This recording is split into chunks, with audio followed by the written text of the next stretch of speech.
আসসালামু আলাইকুম। আমার চ্যানেলে আপনাদের সকলকে স্বাগত।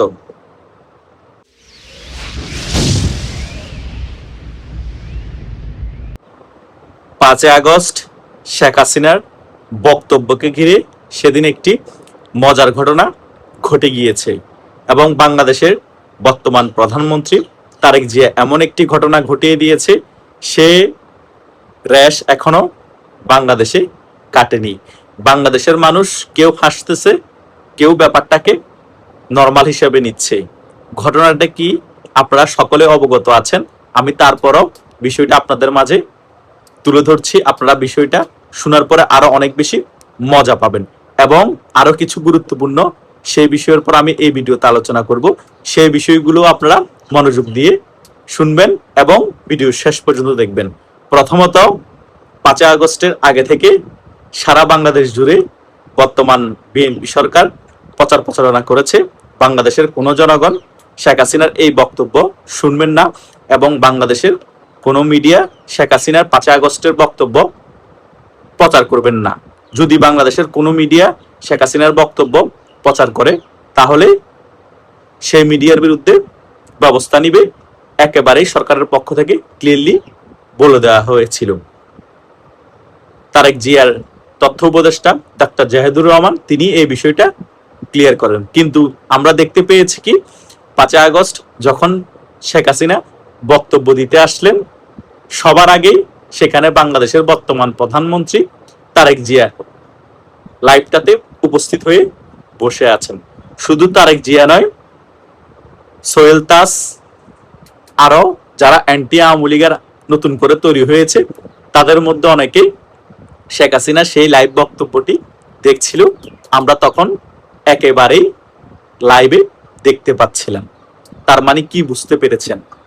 মেইন কাহিনী হচ্ছে তারা জনগণকে শেখ হাসিনা লাইভ দেখতে মানা করবে, মিডিয়াকে প্রচার করতে মানা করবে, কিন্তু তারা নিজেরাই গিয়ে শেখ হাসিনার লাইভ দেখবে। এটা হচ্ছে বাস্তবতা।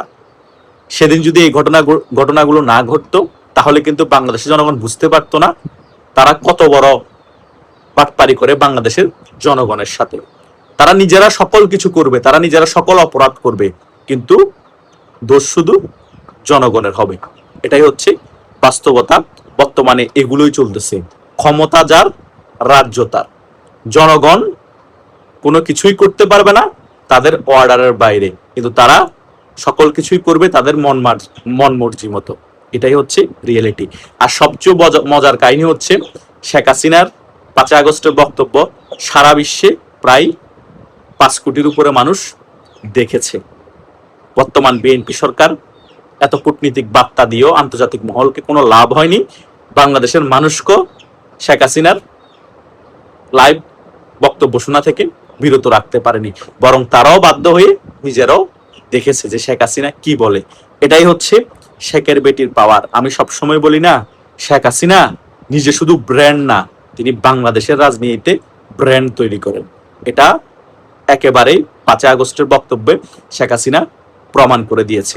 বিএনপি সরকার যতই চেষ্টা করুক বাংলাদেশের জনগণকে আওয়ামী লীগের থেকে দূরে রাখতে কখনোই পারবে না। বর্তমান বিএনপি সরকার যতই চেষ্টা করুক শেখ হাসিনার বক্তব্য যেদিন দিবে সেদিন মিডিয়াকে প্রেসার ক্রিয়েট করে প্রচার প্রচারণা বন্ধ রাখতে সেটাও পারবে না। আন্তর্জাতিক মহল থেকে শেখ হাসিনার গ্রহণযোগ্যতা অনেক বেশি।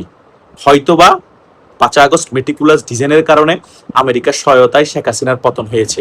যদি আমেরিকা সিআইএ সহায়তা না করতো এই আন্দোলন চাঙ্গ হতো না, কোনোভাবেই সেনাবাহিনী পল্টে নেওয়ার কোনো স্কোপ ছিল না, শেখ হাসিনারও পতন হতো না, আওয়ামী লীগ এখনো ক্ষমতায় থাকতো এবং সত্যি সত্যি আওয়ামী লীগ 2041 সাল পর্যন্ত ক্ষমতায় থেকে বাংলাদেশকে মধ্যমায়ের দেশে পরিণত করত।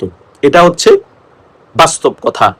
আওয়ামী লীগের কিছু ভুলের কারণে এত বড় একটি পতন ফেস করতে হয়েছে 5 আগস্ট আওয়ামী লীগকে। আমেরিকা ষড়যন্ত্র করার সুযোগ পেয়ে গিয়েছে, কারণ বাংলাদেশের কিছু রাজাকারের নাতিপুতিরা আমেরিকার সাথে যুক্ত হয়েছে ক্ষমতার মোহে। কিন্তু কি লাভ হয়েছে? 5 আগস্টের পরে আমাদের সার্বভৌমত্বের হুমকি হলো, আমেরিকার হাতে বাংলাদেশটা তুলে দেয়া হলো, দেশ বিরোধী চুক্তি করা হলো, বাংলাদেশের আগে যা জিডিপি ছিল সেটাও কমে গেল। যেখানে আমরা মধ্যমায়ের দেশ হওয়ার কথা আমরা সেটা তো হতেই পারলাম না, এখন গরিব দেশের তালিকায় আমরা চলে যাচ্ছি। নিজেদের বাসটা পিছন দিয়ে আমরা বাঙালিরা নিজেরাই মেরে দিয়েছি। আর এখন হাই উতাশ করে বলছি আমরা আগেই ভালো ছিলাম, এখন হাই উতাশ করে বলছি আমরা শেখ হাসিনাকে দেশে ফিরে আনবো, এখন হাই উতাশ করে বলছি এরা হচ্ছে রাজাকারের নাতিপুতি। আরে ভাই, আমেরিকার সাথে ষড়যন্ত্র পা বাড়ানোর আগে এগুলো কি আপনাদের মনে ছিল না? আপনারা নিজের পাশায় নিজে আঙ্গুল দিয়ে পরে আফসোস কেন করেন? সে কারণেই তো মনীষীরা বলেছিলেন ভাবিয়া করিও কাজ, করিয়া ভাবিও না। এখন এমন ভাবে ভুলটা করেছেন, এখন পস্তাচ্ছেন, এখন বলতেছেন শেখ হাসিনাকে বাংলাদেশে ফিরিয়ে আনতে হবে, আওয়ামী লীগকে বাংলাদেশের রাজনীতিতে ফিরিয়ে আনতে হবে। যদি বাংলাদেশের রাজনীতিতে আওয়ামী লীগকে ফিরিয়ে আনা না হয়, বাংলাদেশে রাজনৈতিক ব্যালেন্স ধ্বংস হয়ে যাবে। আর রাজনৈতিক ব্যালেন্স যদি এভাবে ধ্বংস হয়ে যায়, তাহলে একতরফা রাজনীতি চলবে। আর একতরফা যদি বাংলাদেশের রাজনীতি চলে, সন্ত্রাসের অভয়ারণ্য হিসাবে সারা বাংলাদেশ গড়ে উঠবে, অলরেডি গড়ে উঠেছে। 2 বছর আওয়ামী লীগের রাজনীতি অ্যাবসেন্স আছে এবং আওয়ামী লীগের রাজনীতিতে অনুপস্থিত থাকার কারণে সারা বাংলাদেশে একতরফা রাজনীতি চলছে। সন্ত্রাসীরা কোনো ভয় পাচ্ছে না, পুলিশে উল্টা সন্ত্রাসীদের ভয় পাচ্ছে। সন্ত্রাসীরা সকলেই জামাত, বিএনপি এবং এনসিপির নেতা কর্মী। তারা দেদারসে নিজেরা নিজেদের কর্মীদেরকে মারছে, আওয়ামী লীগের নেতা কর্মীদেরকে ধরে আনে মারছে, চাঁদাজাবি করছে, সাধারণ জনগণকে মারছে। তারা মনে করছে আওয়ামী লীগ নাই, আওয়ামী লীগ ধ্বংস হয়ে গিয়েছে, আমরা এককভাবে আজীবন ক্ষমতায় থাকবো, আমরা যা ইচ্ছা করতে পারবো, পুলিশও আমাদেরকে ভয় পায়। জনগণ এ সকল কিছু বুঝতে পেরে এখন পাগল হয়ে গিয়েছে আওয়ামী লীগকে বাংলাদেশের রাজনীতিতে ফিরিয়ে আনার জন্য, এবং শেখ হাসিনা বাংলাদেশে ফিরে এসে যাতে আওয়ামী লীগের রাজনীতি চাঙ্গা করে এবং আগামী নির্বাচনে যাতে আওয়ামী লীগ ক্ষমতায় আসতে পারে, সেই লক্ষ্যে শেখ হাসিনা যাতে কাজ করে।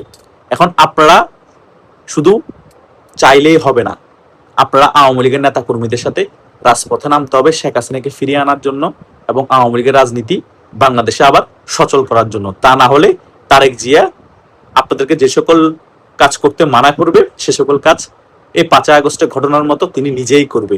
আপনাদেরকে বলবে আপনারা কেউ লাইভে যুক্ত হবেন না, শেখ হাসিনার বক্তব্য শুনবেন না, মিডিয়াকেও প্রেশার ক্রিয়েট করবে, আপনারা প্রচার করবেন না, কিন্তু তিনি নিজে গিয়ে লাইভ দেখবে, ওনার নেতা কর্মীরা গিয়ে লাইভ দেখবে এবং সোহেল তাজের মতো বডি সোহেলরাও লাইভ দেখবে। মানে অ্যান্টি আওয়ামী লীগের যত রাজনৈতিক দলের নেতারা আছে সকলেই শেখ হাসিনার বক্তব্য শুনবে, কিন্তু জনগণ শুনতে পারবে না, মিডিয়া প্রচার করতে পারবে না।